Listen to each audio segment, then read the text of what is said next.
Latter-day Peace Studies is produced by peace-loving members of the Church of Jesus Christ of Latter-day Saints. Any views expressed herein are not to be taken as official positions of the Church or its authorities. Latter-day Peace Studies presents Come Follow Me. I'm Christopher Hurtado. And I'm Ben Peterson. Thank you for joining us as we discuss this week's reading of Come Follow Me as outlined by the Church of Jesus Christ of Latter-day Saints.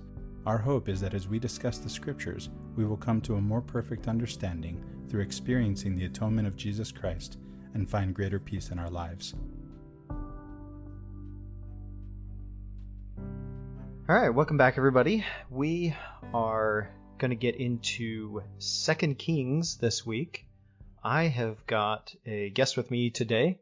Christopher is still out. I'm looking forward to the day that he comes back, but I did persuade or beguile someone into joining me to record today, and so we're going to welcome Jeff Goddard. Thanks for joining me, Jeff. Yeah, I'm happy to be here. Chris has some pretty big shoes to fill, but I'll do what I can. I've been listening to this podcast since you guys started with Mosiah, almost 2 years ago now, I guess. Yeah, just over 2 years ago. Yeah. So thrilled to be here. A little bit about myself, I suppose. I'm going into medical school. My background's in genetics, but I am working as well on a book on trying to better understand Christ through a lot of the hermeneutics that I've learned listening to you, Ben, and to Shiloh and Christopher and Riley over at the Contemplation podcast. So I am growing as much as I can, trying to be a better disciple and to contemplate these themes. So hopefully I can add something of value tonight. We'll find out. Well, I'm sure glad you're here with me. I got the chance to meet you just last week, just a few days ago for the first time. And that was interesting because I saw you there where we were supposed to meet, and I didn't recognize you. I didn't know who you were. You were just like this random person. And you just were like, I'm going to sit down by you. And I thought it was just like, oh, this guy's friendly. I had no idea who you were. You just struck up this conversation. So that was kind of fun. But we talked for 3 hours. So that was good. Yeah. And I had the upper hand. I've been listening to your voice for a very long time. So I recognized you really quick. So good deal. Well, again, good to have you with me. All right, we're going to jump into a discussion here of 2 Kings, but I'm going to kind of take a minute to back up and zoom out a little bit on our Old Testament discussion here, because 2 Kings is the last book in sort of this Deuteronomistic history that we've been going through here. We've got 1st and 2nd Samuel, and then 1st and 2nd Kings, and these really are kind of all one book. They're sort of a semi-consistent narrative throughout them. Originally, 1st and 2nd Samuel weren't separate books, and 1st and 2nd Kings weren't separate books. It was just Samuel and Kings. So the consistent narrative that is being established here is about the monarchy, and then we go into the division of the kingdom and the failure of both of the kingdoms. Those are sort of the string of events here. The overarching narrative is focused on the loyalty of the people to the one true God. The role of prophets here is to remind the people of the covenant, to demonstrate the power and the love of God. So again, to bring in some more context for an ancient mindset, consider that in ancient times, the threat of cultural and physical extinction of a people was very real. I mean, if you go and look at the histories and the archaeology and everything on this, there were entire civilizations that were completely wiped out in a brutal manner. And this happened just all the time, essentially. In the biblical text, we see that God's power is demonstrated in preserving the Israelite culture and identity, especially at the expense of other nations. And this is because he has chosen them as his people. As a special people, as a peculiar people, the text sometimes says. In our modern mindset, this might seem unnecessary, that God would choose a particular nation and then he would favor that nation at the expense of others. This is difficult for us maybe to grasp, especially with a Christian mindset and culture that we've come into over the past several hundred years. Christ came and showed the more excellent way. Christ reveals to us a picture of the nature of God and the character of God. So prophets in ancient times had glimpses of this, and we see moments in the scriptures. We see these moments where this, as we've said before, God kind of shines through the cracks, so to speak. But they had their imperfections. Many stories of their shortcomings might be exaggerated, but that probably means that their virtues are exaggerated as well. I was just thinking, we're talking about the very real human inclination, I guess, of seeing the us versus them, right? You build a tribe, and this is certainly older than anything in the Old Testament, as old as humanity itself. You build a tribe of people that can help you get the resources you need to survive, and everybody that's not in that tribe is competing for those same resources and therefore the enemy, right? And so we've got this us versus them paradigm that, like you said, you can see God shining through the cracks, and very explicitly God tells us through Christ, and in the book of Acts, one of my favorite scriptures is the idea that God made of all people, or made of one blood all peoples of the earth, right? So you have that balance between a people that already see everybody else as them, as the enemy, and God trying to slowly but surely draw them into this relationship of universality that we are all one family. And we're still struggling with that today. So Right. if we can, it is entirely reasonable that we can learn from the lessons that we're looking at. Like you said, that's the whole reason why we have scriptures, is so that we can hopefully not repeat the same mistakes, but also, I think, be very forgiving that we're all trying to learn that same lesson, right? So it's understandable that this is going to be their struggle of how do we preserve our national identity, our cultural identity, our ethnic identity as a chosen people, right? Well, that's a really good point. I think that's one of the reasons that the name of the people, Israel, is so profound and significant, because that means them who struggle with God, or he who struggles with God. And that's basically, what our existence is, right? We're struggling with God, or some might even term it reality. But the principle is still there, that we struggle with this and try to process it and make sense of it and find our place and our meaning in it. And so to have a people that's named that, that struggle with God, that really gives a name, right, to our identity as a people, and sort of validates that it's okay to struggle, right? And I think that a lot of people maybe feel like that if they're struggling, that means they're doing something wrong. And it's like, look, the name that God gave his people is they struggle with him. And so there's some depth to that can definitely be explored. And certainly as a people, we are members of the Church of Jesus Christ of Latter-day Saints. We're comfortable with the idea of putting ourselves in the shoes of others, and as they're going through their journey, and finding that in that allegory our own struggles, right? So it's like you said, it's profound that God calls his people struggle with God, because that's what we're all going to have to do. And so that's I think one of the biggest blessings of the Old Testament, is to be able to put ourselves in the shoes of a people that are telling us for thousands of years we've done nothing but struggle. Yeah. And then to the role of prophets in all this, sometimes we tend to elevate prophets above where is appropriate, or, and then we have stories of prophets obviously not being given proper respect. And we'll get to some of that concepts here later in our discussion. In any case, they're just common people. At best, their role is to point us to something that we must look at and also try to grasp for ourselves, that they'll point us to something that we just talked about we're struggling with, and that then we have a duty to go and grasp and make sense of for ourselves. So as we, move forward in this, I believe we get to it next week. We're approaching the exile, both of the 10 tribes and of Judah.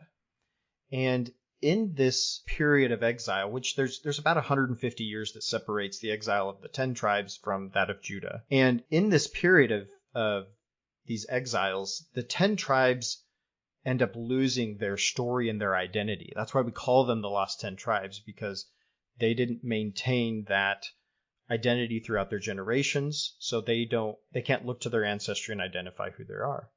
Whereas the people of the tribe of Judah, who even today we still call Jews, they maintained their identity and their story through this exile. Or, as some may put it, they were able to fabricate an identity and a story that helped them get through the exile. And either way you look at it, it was so powerful that it served them for thousands of years as this narrative that has helped them keep their identity and strength as a people.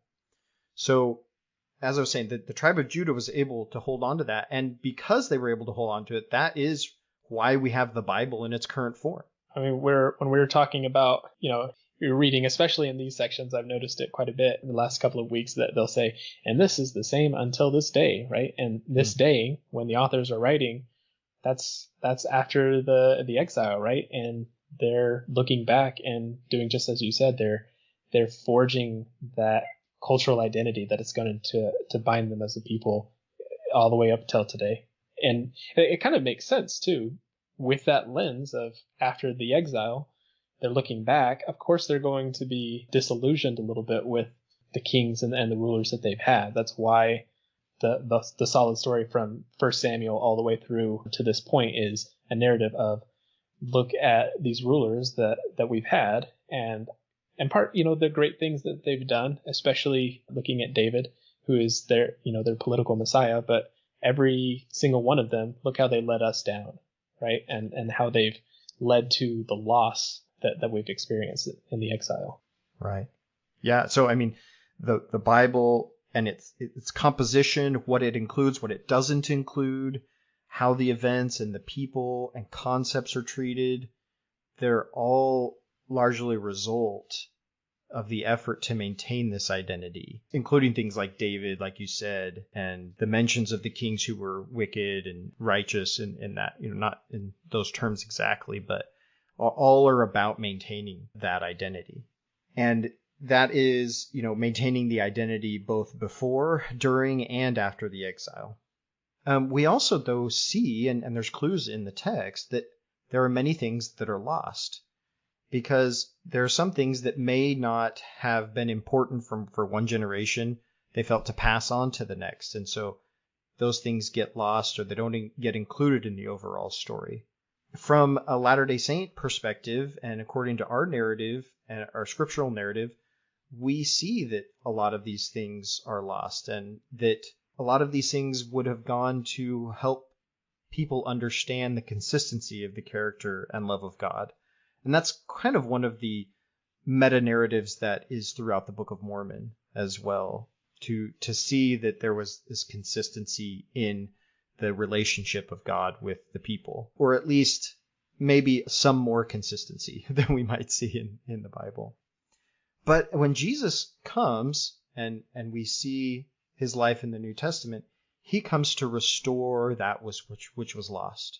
Right? In Luke it says, "For the Son of Man has come to save that which was lost."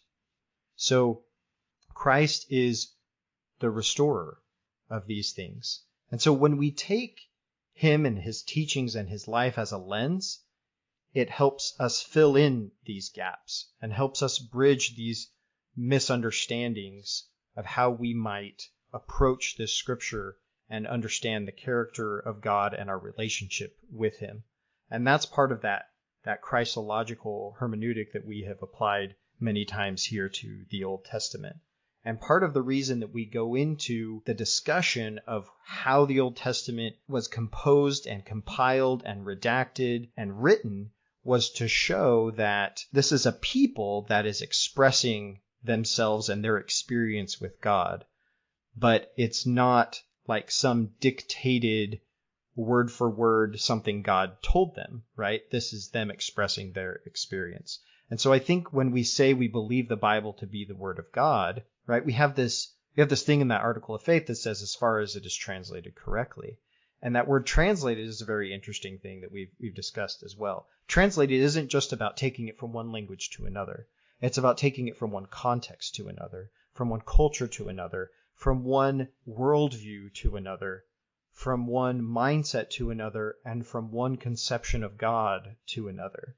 And so when Christ comes, he gives us, in a sense, a translation that we are able to apply even to the Old Testament in our understanding. Yeah, and I think I'm going to paraphrase it. I can never get these quotes just right, but Brigham Young once said that, I believe the Bible to contain the Word of God and the words of holy men or righteous men, and the words of unrighteous men and the words of the devil, right? So the full spectrum is in there. And I think in large part, you get that opportunity when you're trying to do that cultural translation, that contextual translation from one situation to another. Things just, they get muddled, and it puts a lot more on our shoulders to struggle with the Spirit. It's a joyful struggle, but we can't pretend that there isn't some spiritual tension there, looking at these words and being able to say, okay, so I'm fairly confident that it isn't this literal thing, because it doesn't work with how I've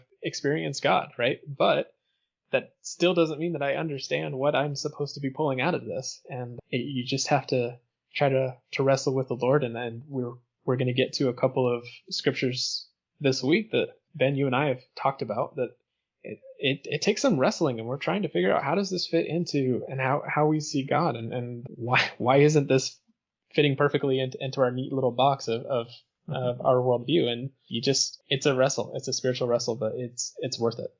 Well, it's what keeps it interesting. Just if you're doing a puzzle and every piece that you pull out of the box, you know exactly where it goes. It's just, you lose interest really quick, right? It's just not that fun. So yeah. And to be honest, since there are so many, I know one of Chris's quotes that there's many paths to heaven as there are people on the earth. This is one of the ways those paths are forged, right? We've got a text, a canon, right? And it makes it a lot easier to have cultural communication with one another because we have a canon. But guess what? We're all going to interpret it a little differently, and we're all trying to follow the Spirit and do that. And that leads to sometimes it leads to a little bit of conflict between us as mortals, but it makes it a lot more fun too, right? To have these conversations with one another and say, oh, I never thought about it that way. And, maybe there doesn't have to be a 100% perfect, correct translation for there to be value for each individual as they see it differently, right? And it's hard. It doesn't really work if you have a really rigid worldview or a really rigid theology, but if you're willing to be flexible, it makes it a lot more fun. Sure. Yeah, along that line, just as we continue in the text and the story, then we want to keep in mind how much really was truly lost in this, right? And how it's our task to try to bridge that gap of understanding as well as we can. This is a people, like we just discussed earlier, who are wrestling with their God. They're trying to understand why things are not going their way all the time. Particularly, when we talk about the exile, this is a catastrophe, a crisis for the identity of the people.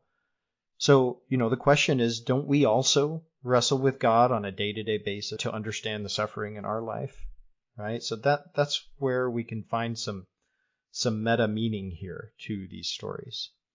So I'm going to jump in here to 2 Kings. 2 Kings is a transition from the story and the narrative of the prophet Elijah to Elisha.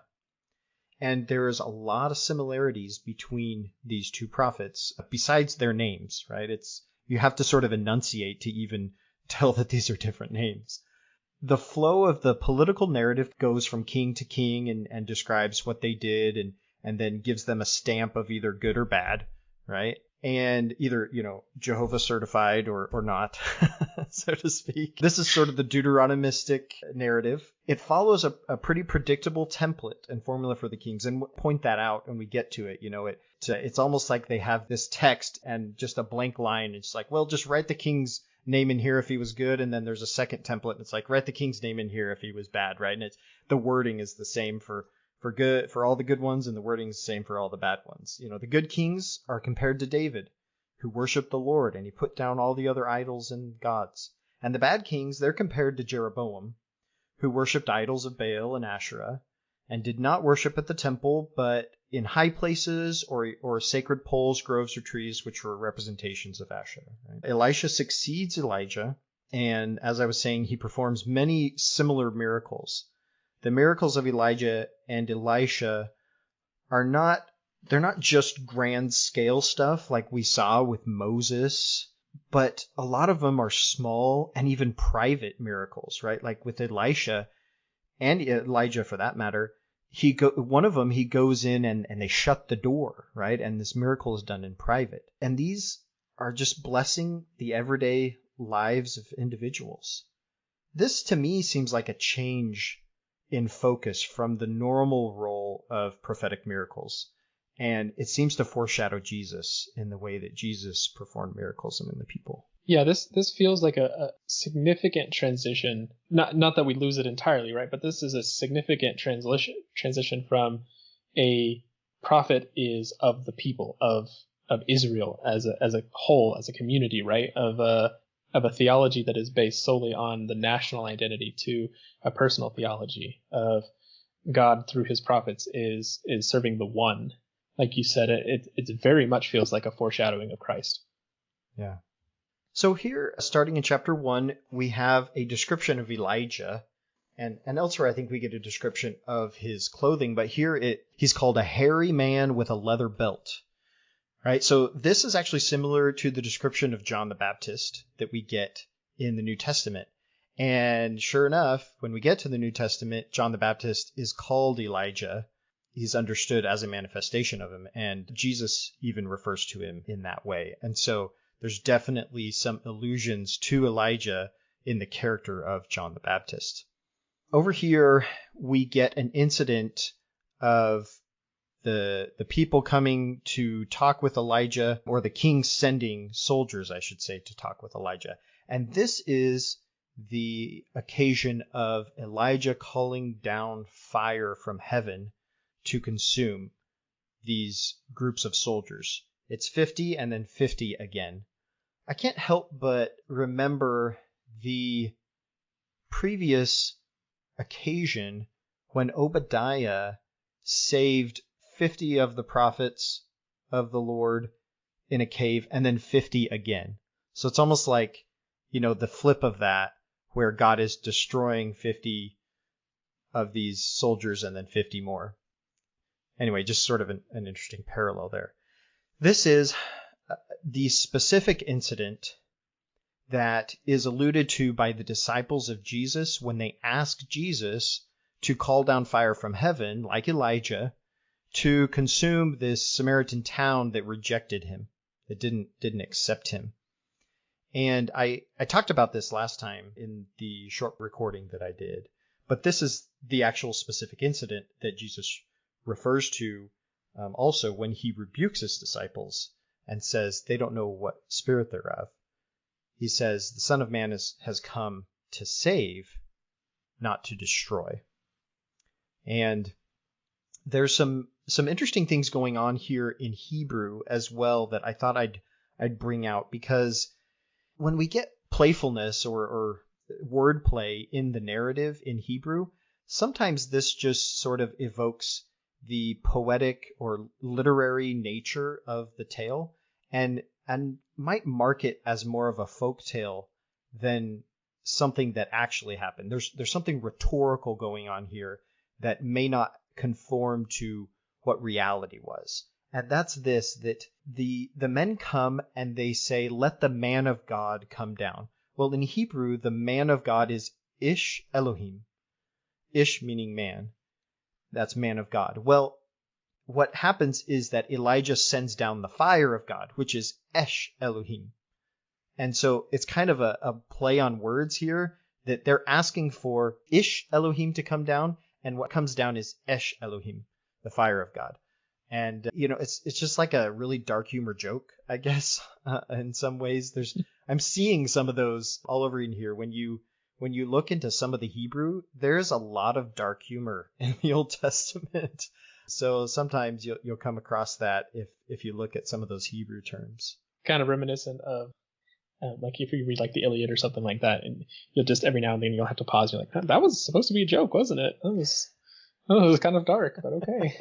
Yeah, and if you're not, in this case, if you're not familiar with the Hebrew, then you don't catch it. You don't see the play on words that's happening there, right? You just see a man of God and fire from God, right? And there's no connection to be made. So the next thing that happens here in the narrative is that Elisha and Elijah are palling around together, and it comes to the time that Elijah is going to be taken up into heaven. And I guess this is revealed beforehand. Elisha knows it as well. And they're traveling and they come to a river, and Elijah takes his mantle, which is just sort of like an overcoat, and he takes it off and he hits the water with it, and the water opens up and they cross on dry ground, right? So obviously, just like in your face allusion to Moses and also Joshua. Remember, Joshua does this to the River Jordan for the people to cross, which actually was, a reference to Moses.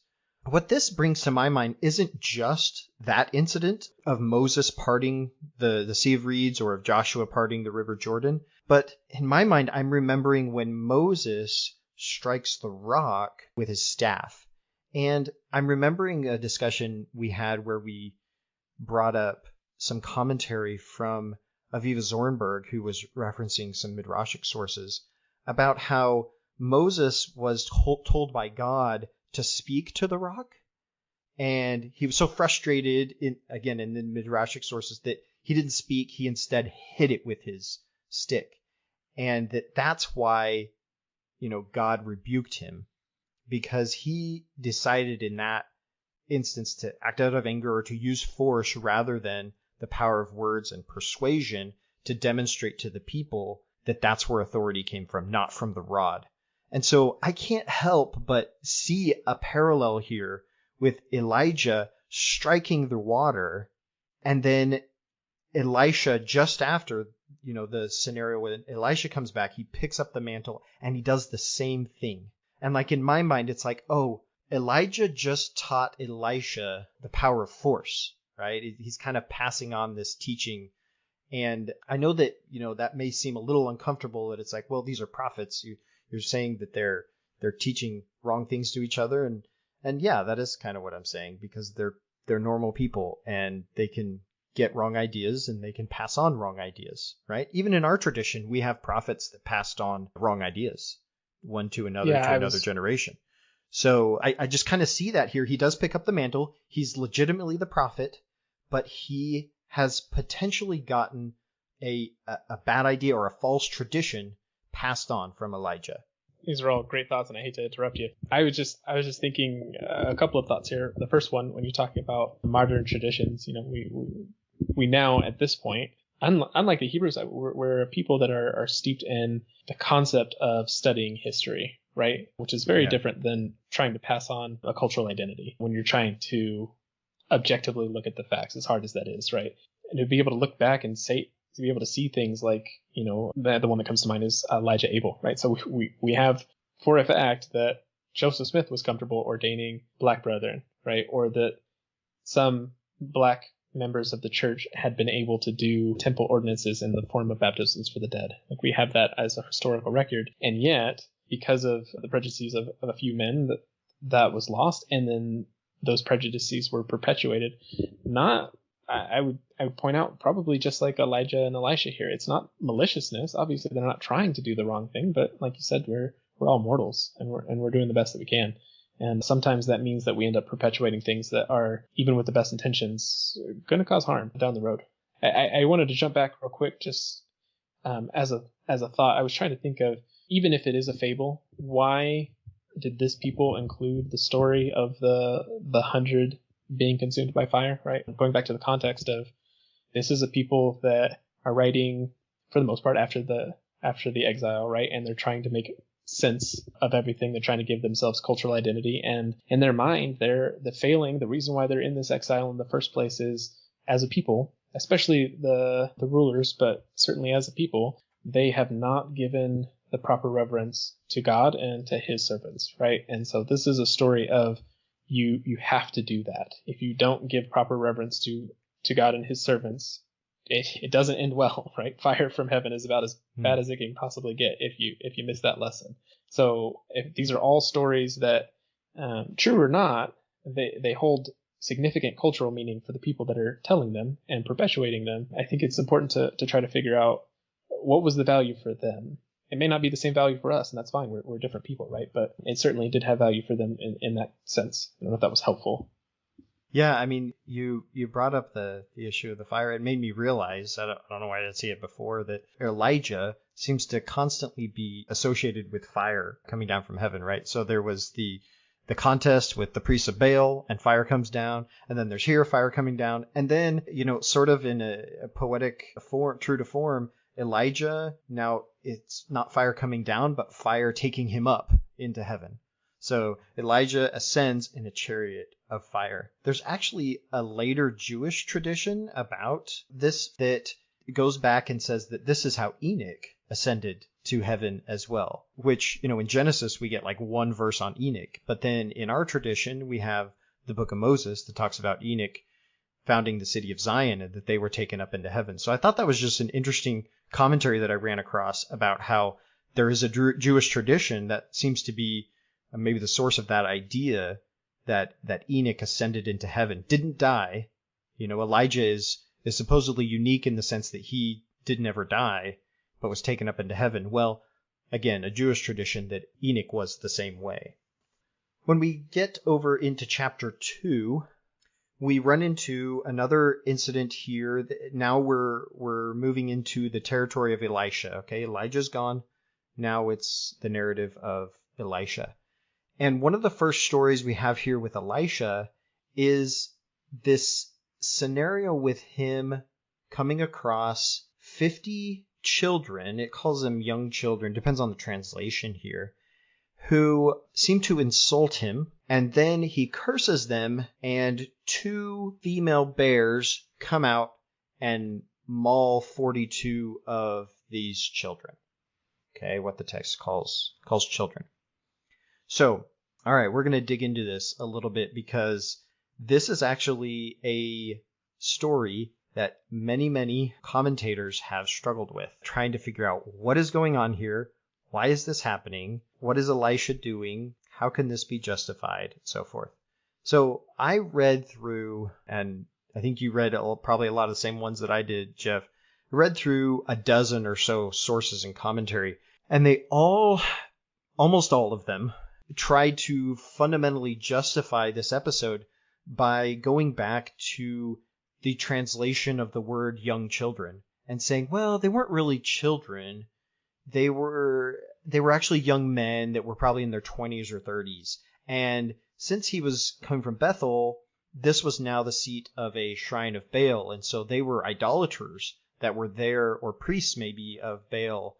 And so when Elisha comes along, they're actually threatening him when they're saying, go up, thou bald head. They're actually threatening him. And so it's reasonable that a bear should come out and maul them, right?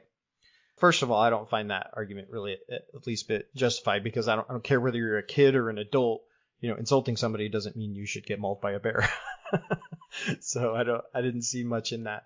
But there was, interestingly enough, one of the midrashic sources on this that does condemn Elisha's actions. They think he acted wrongly in this scenario. Now, I didn't get much more commentary on that. Basically, just the fact that the source in viewing this is a legitimate rabbinic commentary, authoritative, that said they didn't agree with Elisha's actions. The way that I see what's going on here is a little more nuanced. First off, I think what this story is more of a fable. It's like a moral cautionary tale about how we treat traditions and our elders.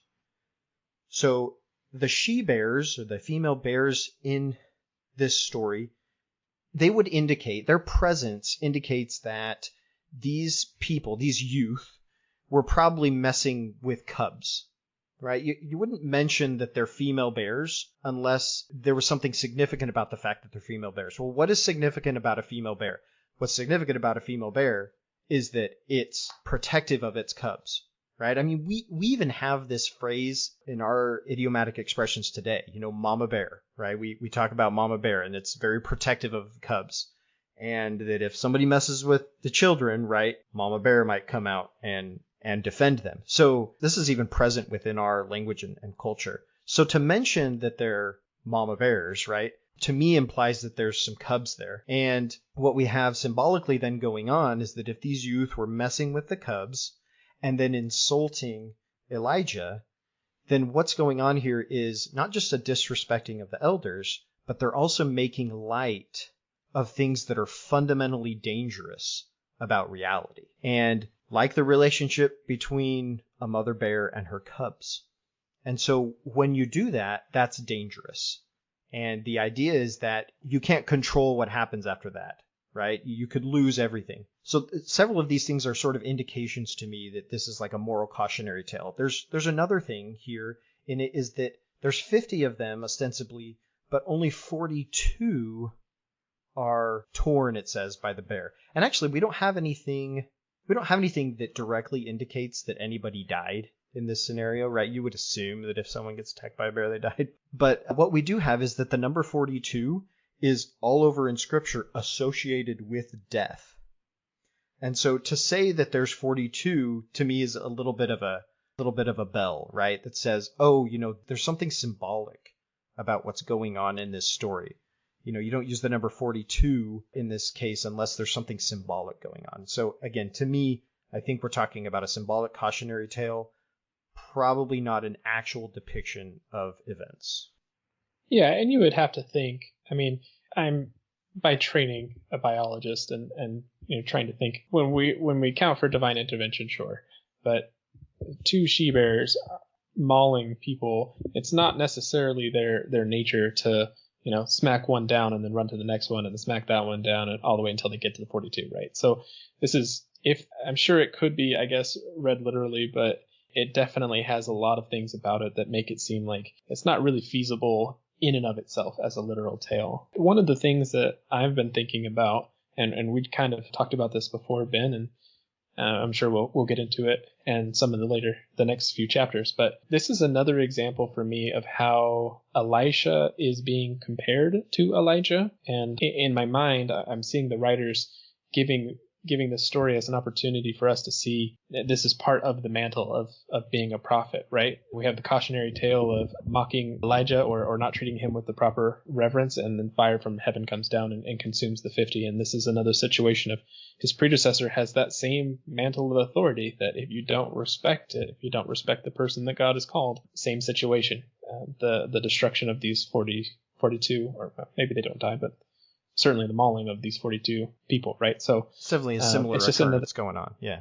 It seems like there seems to be something that they might have noticed and purposefully made these stories fit like that. I don't know. Well, you make me think, Jeff, and I didn't realize it till now, so I don't, it's not like I have time to go through and write this out and look at the text, but it's possible that there's some sort of chiasmic structure to the Elijah-Elisha transition, where the climax of that is Elisha ascending into heaven, or Elijah ascending into heaven. And that's why the event right after is Elisha taking up the mantle and hitting the water, right? These are the parallel events. And then it goes, might go from there. Again, that's just, that's not enough of a pattern for me to say for sure. I'd have to go into the scriptures and write everything out. But it's possible that we have this structure going on in the telling of these tales.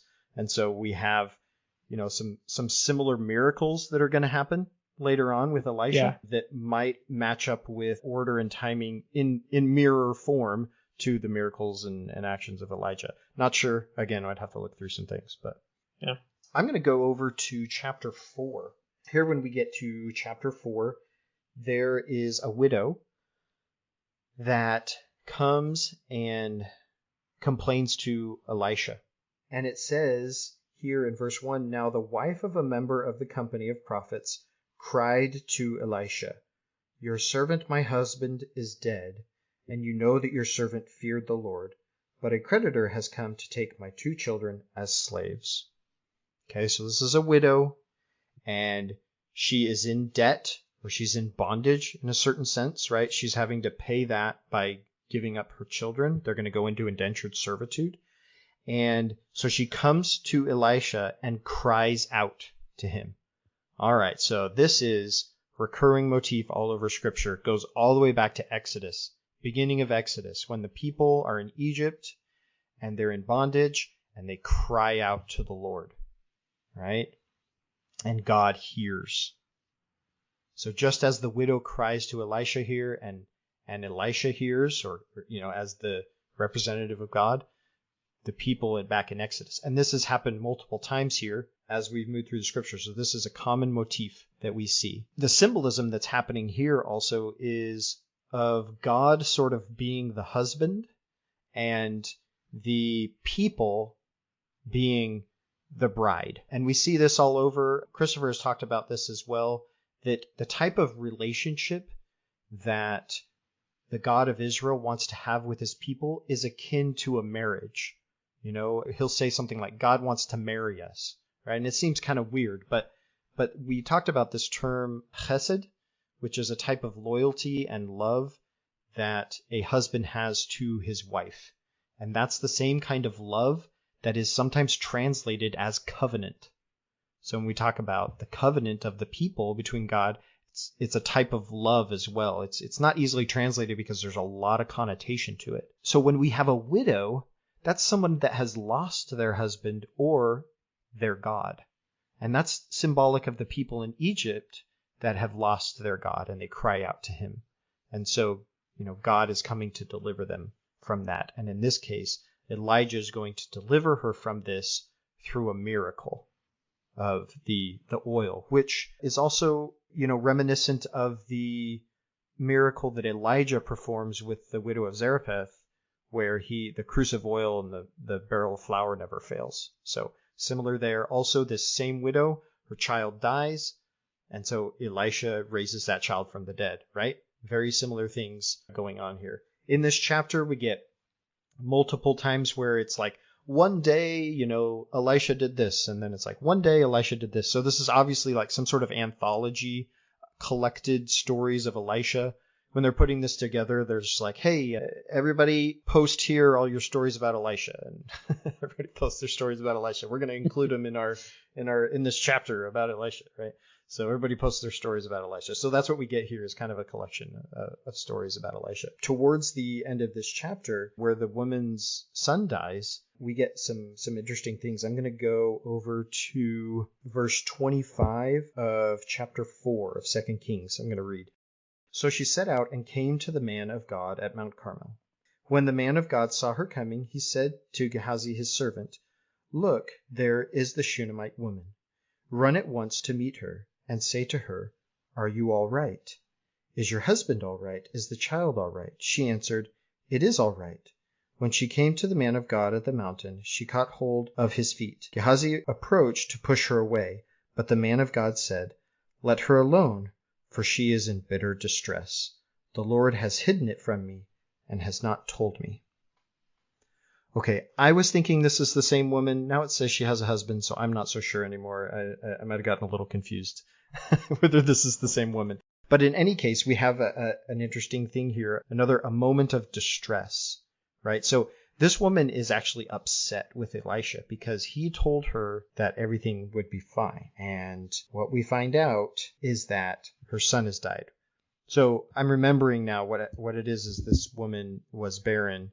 She didn't have any children, and he said, oh, you'll have a child, and she has a son. And then it turns out her son dies, and she's like, why would you give me a son if he's just going to die? And so she comes and she's upset with Elisha. And instead of like cursing her, right, and saying, why are you upset with me, or, sort of berating her, he says, let her alone, for she is in bitter distress. The Lord has hidden it from me and has not told me. I think this is a really good example of how we maybe should treat people who are mourning. We should be very careful about condemning or rebuking people that are in mourning, because when they're mourning, they're going to act, they're going to lash out, they're going to be angry, and we need to not take it personal, right? Elisha could have taken this personally, but he just said, hey, it's okay. There's something going on that I don't understand. The Lord's hidden it from me, right? That's just a way of saying I don't understand. The Lord has hidden it from me, but I'm going to try to understand. And so then he works through a solution with her. And anyway, that just seemed like a profound demonstration of that to me. Yeah. Well, so there's for me, thinking about this whole chapter, there's a lot to unpack here. And I definitely want to come back to this idea. I think it's, especially for somebody who's looking through the eyes of a Christian, of a disciple of Christ, this is certainly the climax of the story. But it is interesting to me that it seems that, when Elisha takes on the mantle of Elijah, it seems like he's trying to either the authors are creating that, potentially that chiasmic structure that we talked about, or they're just trying to demonstrate that he is following almost identically in his footsteps, or maybe it really was that Elisha saw these things that Elijah did and said that's the way to solve problems, right? So he knows that Elijah saved a widow by this miracle with the oil, and so he essentially does the same thing, right? He knows that Elijah was able to bring a child back, so he feels perhaps empowered or more obligated to attempt to do that same thing. And I think it's interesting that, if when we model our lives after people, we can often find ourselves solving things the same way they did, not because that's the only way, but because that's the way that we have in our mind. That's the solution available to us. That, I know I can multiply the oil. That's what Elijah did, right? And just an interesting thought and something to kind of ponder and whose mantle we take up and how we solve our problems, right? The backside of that, the opposite side of that coin, like you've already mentioned, is this potential perpetuation of violence that Elijah gives to Elisha, right? So there are certainly models that we could stand to not perpetuate, but we do. Because I think about this one quite a bit, this idea that compassion means to suffer with, right? And that seems to be something that Elisha is open to here, that I don't understand why she's in pain, but I know she is in pain, and he's willing to be with her. Not force her to meet him where he is, but instead go to where she is. And there's really not a better shadow or type of Christ than somebody who's saying, it's okay that she's in pain, and I can meet her where her pain is, even if it isn't convenient for me or the ideal way to express that pain or anything, as if there is such a thing, right? That he can say, it's all right that she's in pain, and now I'm going to meet her where she is, and I'm going to sit with her in this pain. Yeah, no, there's definitely a lot to that. So he, in the story, Elisha sends his servant with his staff and says, lay the staff on the face of the child, but it doesn't do anything. And I kind of asked myself the question, why would he send him with the staff to do this if it's not going to do anything? One, it could be that he didn't really know. He was kind of just trying. Hey, let's see if this works. Staff kind of thing. The other thing it could be is it just a demonstration to the woman that, hey, I hear you. I'm going to do something about this, right? I'm going to try to do something about this. He gets there and he goes through a very similar ritual to what Elijah does when Elijah brings the boy back to life. And then we have this interesting thing when the child gets up again. It says the child sneezed 7 times. I thought that was just a strange detail to put in here. But I think the key here is that number 7, because this boy is coming back to life, right? And this number 7 that we see, all over in here, this indicates new life. This is creation, right? And 7 is the number of creation, new life. And so this is a miracle that God has performed. He's bringing new life to this boy. This is a demonstration that God really is with Elisha. Yeah, I would just want to jump back real quick, just thinking about the staff thing. Regardless of what actually happens or what the lesson might be for the people, I think maybe a lesson for Elisha here is the importance that it's not in the talisman, right? Cultures all over the world, including a lot of our modern cultures, rely very heavily on this idea of the talisman, right? It's the physical object that's making this thing happen. When a lesson that Elisha could be learning, and certainly we could pull from this, is it's not the object that has the power. It's the personal touch. It's the ministration of the one to the one that calls down the power of heaven. And that's why we get to be his hands, right? It's both endearing. It's endearing us to the person that we're serving. It's endearing that person to us, and it's endearing all of us to God, instead of making it this impersonal thing of, God of course could have healed him with laying a staff on his head, but that wasn't the point. It was about creating those relationships, and that's always going to be God's point, is trying to build those relationships. Yeah, that's a good point. A little further on here in the chapter, we have Elisha providing food miraculously, specifically bread in this case. Another foreshadowing of what Jesus does in multiplying and providing bread for the people. And so I think we see in the Gospels a lot of these allusions. A lot of these were written for the Jews, for people that were familiar with these stories.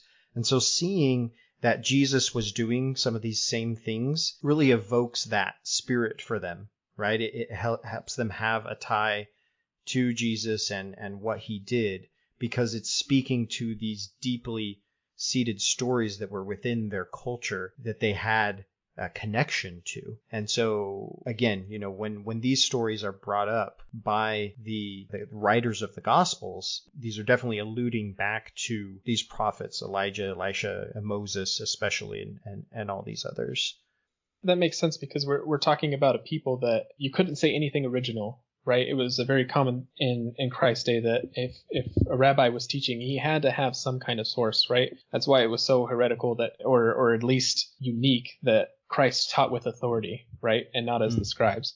He wasn't personally in his teachings always alluding back to something else that somebody else had said. But that doesn't mean that the writers of the gospel who are inundated in this culture wouldn't do that, right? In their minds, Elisha has the mantle of Elijah. Here are all the stories that prove it, because he was able to do the same things. Jesus has this divine authority of God and is the spiritual successor of our prophets. Here are all the stories that prove that allude back to those same things that they did. He has the same power. The next story that I'm going to touch on is that of Naaman. This is a very popular story that we tell a lot of times because there's some good principles in here. Naaman is a military leader of Aram that is essentially modern day Syria. He's actually an enemy of Israel. And in his retinue, we have a young girl who was taken captive, a young Israelite girl that's taken captive, and she knows about Elisha. And so when Naaman has this leprosy, is what it's called, and again, they called any type of skin disease leprosy. So this doesn't mean it was actually leprosy. It could have been any type of skin disease back then. They called them all leprosy, essentially. But he's a military leader that's an enemy of Israel. In his retinue, he has this slave Israelite girl, and this is just totally seen as normal. Right? Like it's just mentioned in the text, but it's just totally seen as normal. It's not really even morally condemned. It's just like, well, that's what we do when we do raids, right? And we're going to get to this, in the next chapter about the raids that Aram does on the Israelites and Elisha's role in that. So that's just kind of passed right over. Oh yeah, there's this slave girl. We took her captive. And Naaman, he's got this skin disease. So, go to Elisha and he'll heal you. And then he goes to Elisha, or he sends his servant to Elisha, I should say, and Elisha tells him to wash, 7 times in the river. And there's no mention from Elisha, hey, you should also let your slave girl go back to her family, right? No mention of that, right? No moral obligation there. Maybe he could have said to Naaman, hey, let your slave girl go, and then you'll be healed of your leprosy, right? I can come up with a lot of things that could have happened in this story, but that's not the way it's told. Instead, Naaman gets upset, sort of, that he's told to just go wash in the river 7 times. And he thinks that's too simplistic. This water is dirty. We've got better waters, better rivers back where I come from. Why would I even want to wash in this? That's not going to do anything for me. So he goes away, and his servant says, well, I don't know what you're upset about. Like, you came to ask Elisha what you should do. And if he had told you to do some grand thing, you would have done it. And he asked you to do this simple thing, and you won't even do that, right? And Naaman's like, yeah, I get your point. So he goes and he does it. I think, we've got a lot of common ways of analyzing this story, but the thing that stuck out to me this time is that we often just overlook the everyday miracles around us. We want some great grand thing, and we overlook the simplest and most amazing miracles that are just right in front of our eyes every day, everywhere. Everything we're doing, every step we take, every breath we take, every word we say, there is infinite complexity to it. It's miraculous. And if we will just stop and realize that sometimes, I think that we can find, a measure of peace and happiness in our lives that we might otherwise miss because of that ingratitude, inability to see that. So, departing from that a little bit, he washes 7 times. Again, there's that number 7, new life, right? Creation. He's being reborn. We might even liken this to our concept of baptism. So, yeah, I kind of want to just kind of delve into this one a little bit. I think the part that always stands out to me, and I wish I'd come better prepared, but I know that it's been mentioned at least once in General Conference that there were certainly lepers or people that had skin disease among the Israelites, and yet we have the story of Naaman.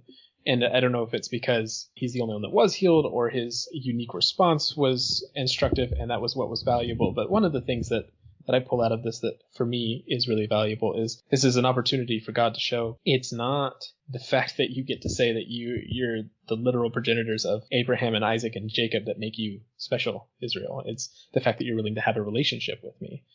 And this is Naaman, this is the outsider, right? The Syrian who gets to have the same healing because he's willing to do the things. And I'm not trying to make God sound overly transactional here, but just that Naaman is willing to enter into this relationship with God. He's willing to have some trust that he can be healed. And this is God demonstrating that those blessings aren't for a select few. They're for anybody who's willing to reach out for them, right? They're there. And it's a lesson that Israel, maybe don't be so prideful that it isn't just you. Anybody could receive these if they were willing. My relationship with Israel is special because you guys historically have been willing. So continue to be so, right? Yeah, no, I think that's a really good point. You know, you talk about the word willing, and I think that's what does that here. You know, Christ says all the time when he heals, your faith hath made you whole, right? It's not the thing itself that he asks people to do that heals them. It's their willingness to do it. I think of, you know, speaking of leprosy, I think of the story of the 10 lepers. Christ tells them, go show yourself to the priests. And the story says, as they went, they were healed, right? Like it wasn't even them going. It was just their willingness to obey him, just their willingness that healed them. And then there was just the one, right, that recognized that and turned around and was grateful for it. Yeah. And I haven't really explored the spiritual implications of the concept of the placebo effect. But what I'm thinking of here in medicine, I don't know if you've ever heard of the study where they essentially they opened up somebody's knee or several people's knees, and then they sewed it back up. So it's like a sham surgery for their knee. And then they actually perform the cleaning process, cleaning out the cartilage on other patient's knees. And 6 months later, both patients have the same outcome as far as feeling like they can use that knee. They're not feeling as much pain. They have the flexibility. And it all comes down to, do I feel like something was done? And so I think that's kind of, in my mind, what Christ is offering them is it's easier to have faith when they feel like something is being done, right? I mean, is there anything really healing in Christ spitting into the mud and rubbing it into somebody's eyes? Right. Probably not. But if it helps them feel like something is happening, it's a little easier to have faith in that. And it's a little bit easier to be receptive to God's healing power, right? Yeah, interesting point there. Okay, so moving on to chapter 6, we have a story here or Aram, again, I'm not sure exactly the pronunciation of this, but this is a people that are Assyrian or in that part, and they commonly or periodically come and raid the Israelite people.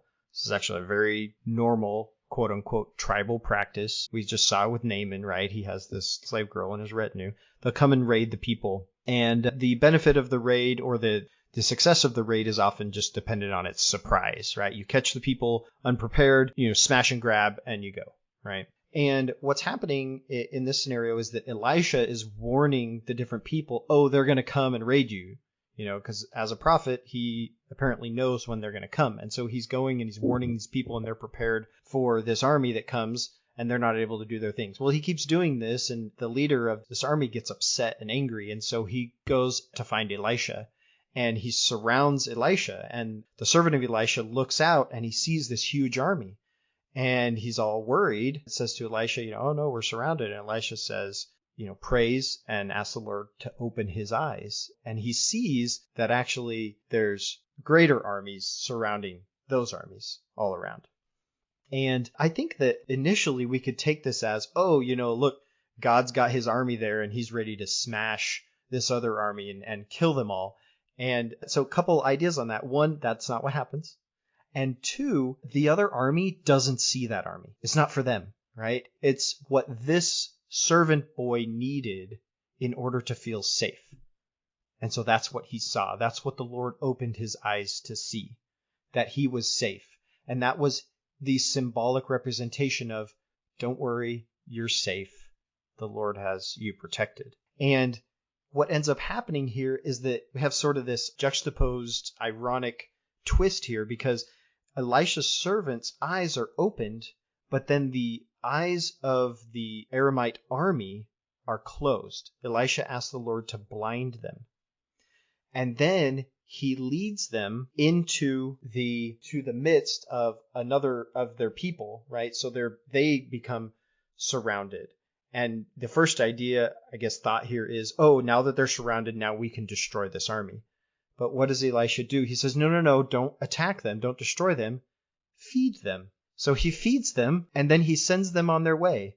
And it says here in chapter 6, when the king of Israel saw them, he said to Elisha, Father, shall I kill them? He answered, No. Did you capture with your sword and your bow those whom you want to kill?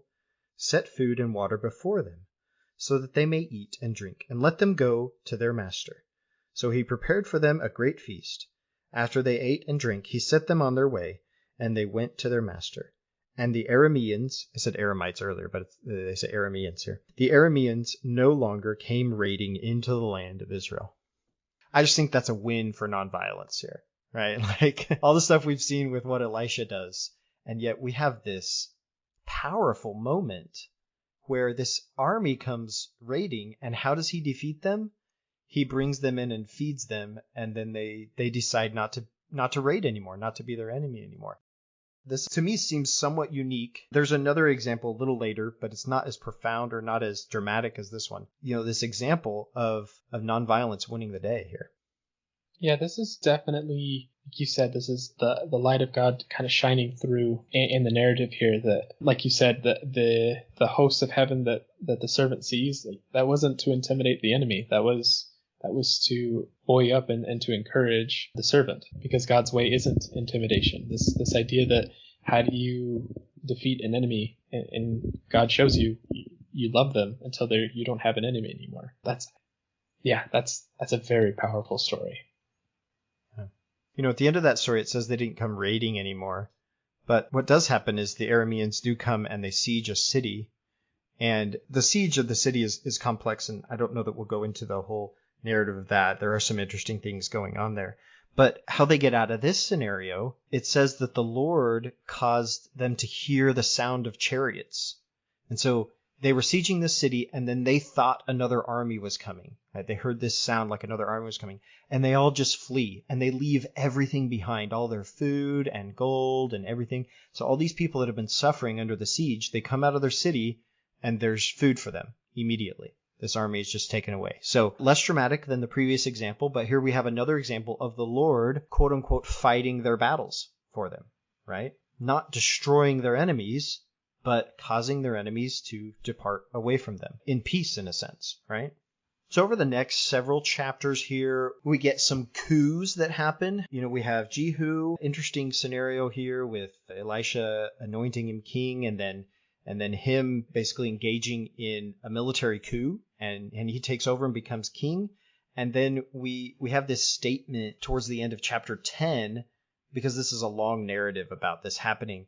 We have this statement towards the end of chapter 10 that basically shows the Lord approving of everything that Jehu has done in mass murdering people, right? To me, this is like obviously a crafted statement that the Jehu PR has come out with to say, look, the Lord approved of everything that I just did. I am the legitimate, rightful, divinely appointed king of the people, right? And it just really comes out that way to me. Yeah, nothing gets you more longevity than a good PR team, right? So then we have a very interesting thing happening at the beginning of chapter 11 here. We have a queen that rules Judah. Now, this is not seen as a legitimate queen by the Deuteronomistic historians, right?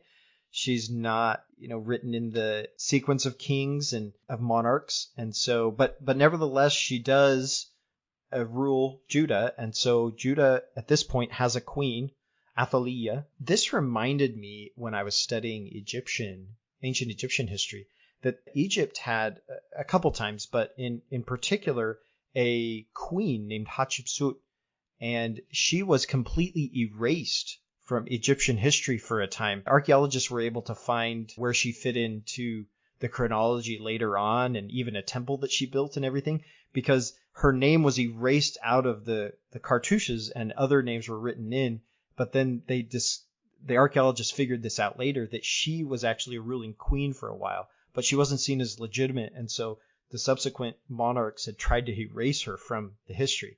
And it just kind of reminded me here of what happened. I thought of that when I came to this story about the Queen Athaliah, who rules Judah for a time, but is not considered legitimate. Okay, so in another few chapters here, we've got, again, a lot of the same type of history going on here of the kings and what they do. Some are good, some are bad. If we look at chapter 14, these first 6 verses or so, we're going to see an example of what I referenced at the beginning, which is this template of the righteous king, right? What a righteous king looks like. It says here, in the 2nd year of King Joash, son of Joahaz of Israel, King Amaziah, son of Joash of Judah, began to reign. He was 25 years old when he began to reign, and he reigned 29 years in Jerusalem. His mother's name was Jehoaddin of Jerusalem. He did what was right in the sight of the Lord, yet not like his ancestor David, in all things as he did as his father Joash had done. But the high places were not removed. The people still sacrificed and made offerings on the high places. As soon as the royal power was firmly in his hand, he killed his servants who had murdered his father the king. But he did not put to death the children of the murderers, according to what is written in the book of the law of Moses, where the Lord commanded, the parents shall not be put to death for the children, or the children be put to death for the parents, but all shall be put to death for their own sins.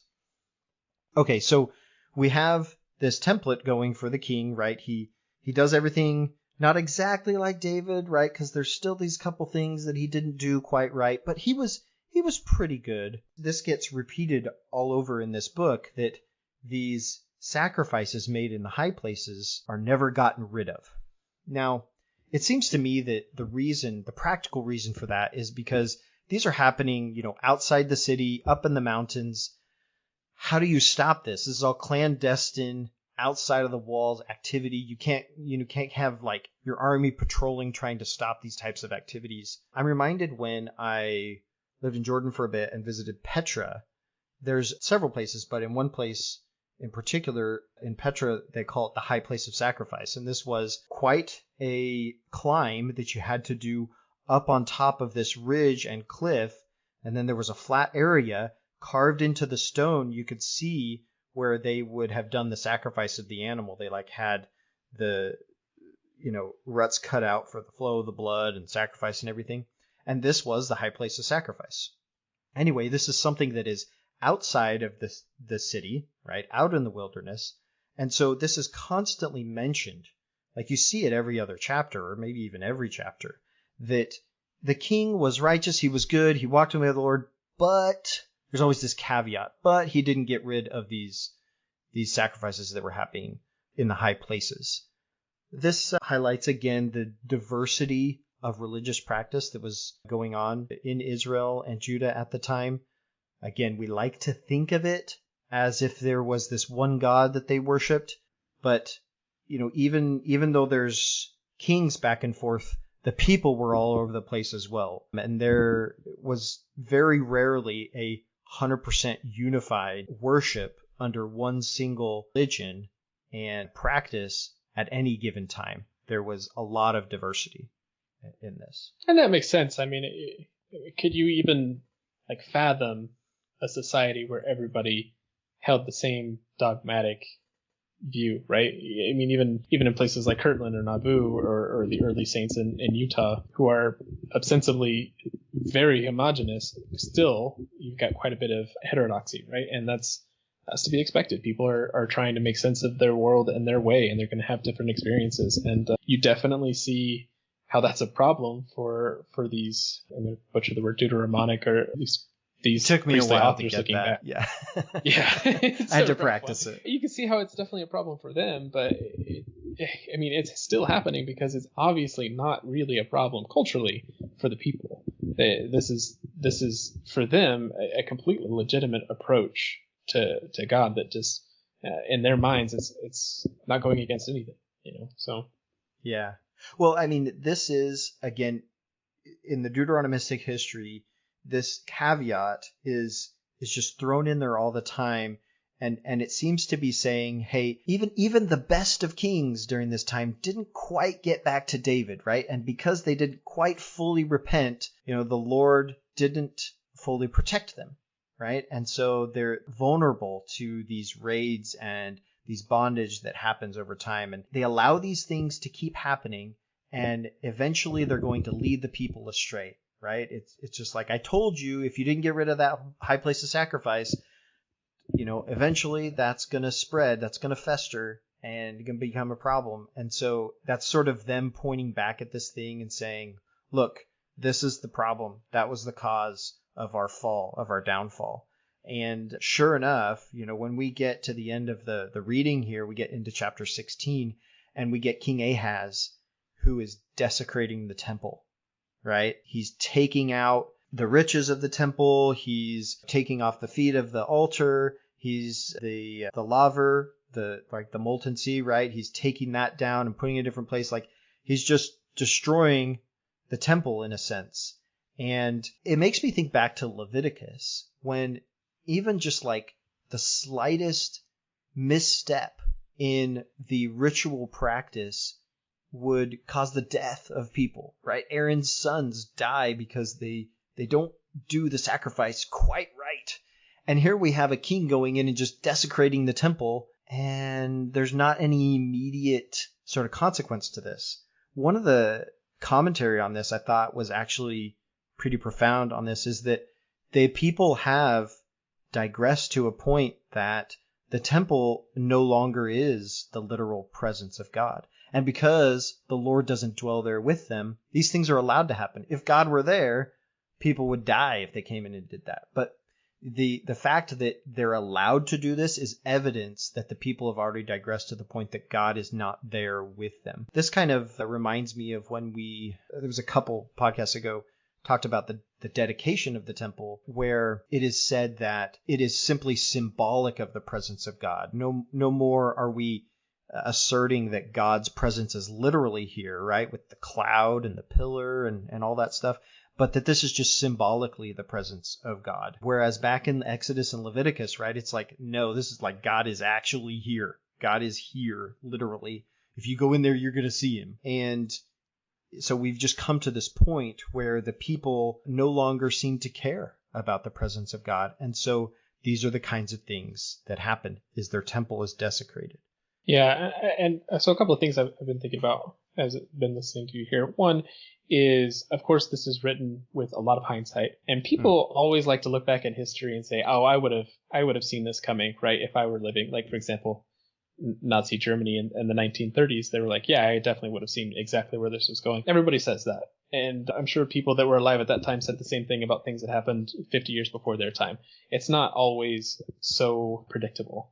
And another thing that's kind of jumping out at me is, so it's not necessarily that because there are these worship in the highest place that it's inevitably going to lead to the desecration of the temple. Another thing that I was thinking about is we like to, and I certainly do this in my personal life, that the reason why this good thing didn't happen to me is because of X failure or this shortcoming that I've had in this other area of my life. Is we have to box God into this transactional relationship, and we keep doing it over and over and over.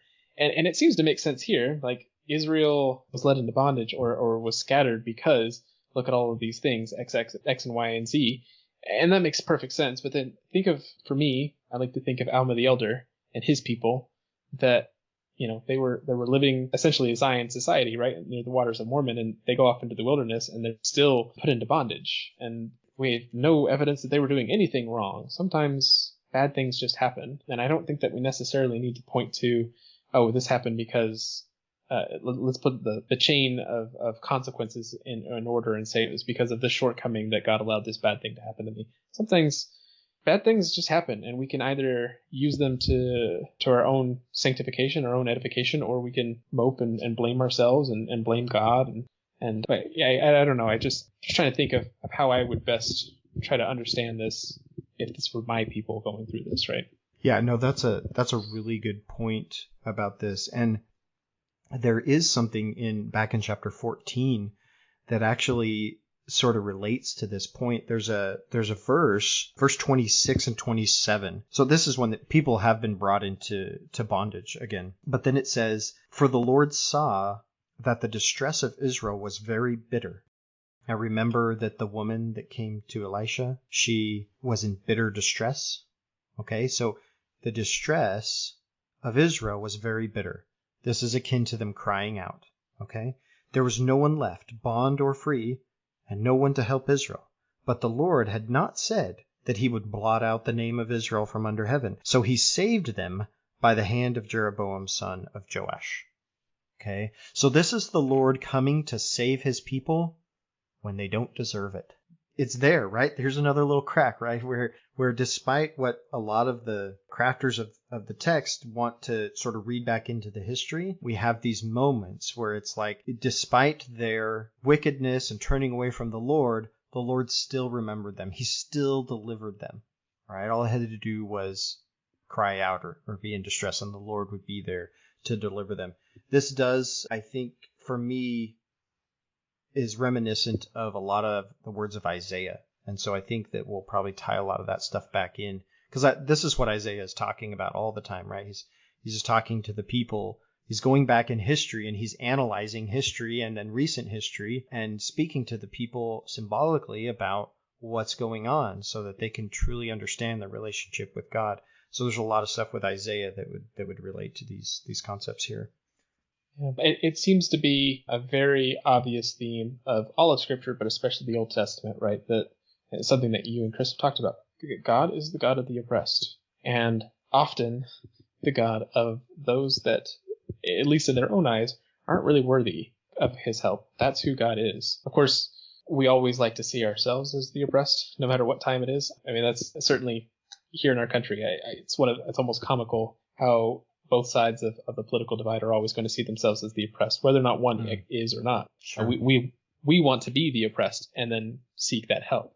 Like we're owed that help because we are the oppressed. But I think this is God showing us that sometimes we might be the oppressed, sometimes we might be the oppressor, but he's always going to be on the side of those that are struggling and those that need help. And we would be wise to try to also be on their side, right? So like you said, it's understandable for the context at the time, but just like you kind of want Elisha to say, "Nan, you'll be cleansed if you can free your slave." That's an Israelite. That doesn't seem to be the case, right? But I think that it's okay to say that God is not going to abandon those that are suffering the most, and neither should we if we're going to be trying to follow in his footsteps. Great. Well, I think that's all I kind of had to say about this section of reading. Jeff, was there anything else that you wanted to mention before we sign off? No, I think we ended it on a really poignant thought, and I'm just grateful that I got to be a part of it today. Thank you.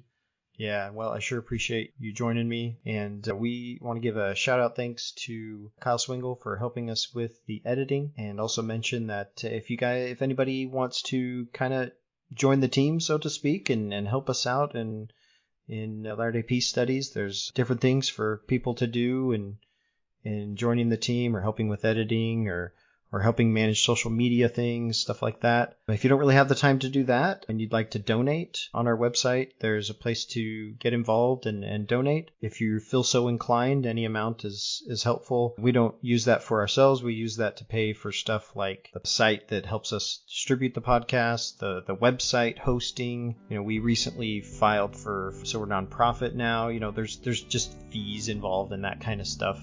And so anyway, if you want to get involved in that way, you're certainly would be welcome. So again, thanks, Jeff, and we'll sign off for now. So for Latter-day Peace Studies, I'm Ben Peterson.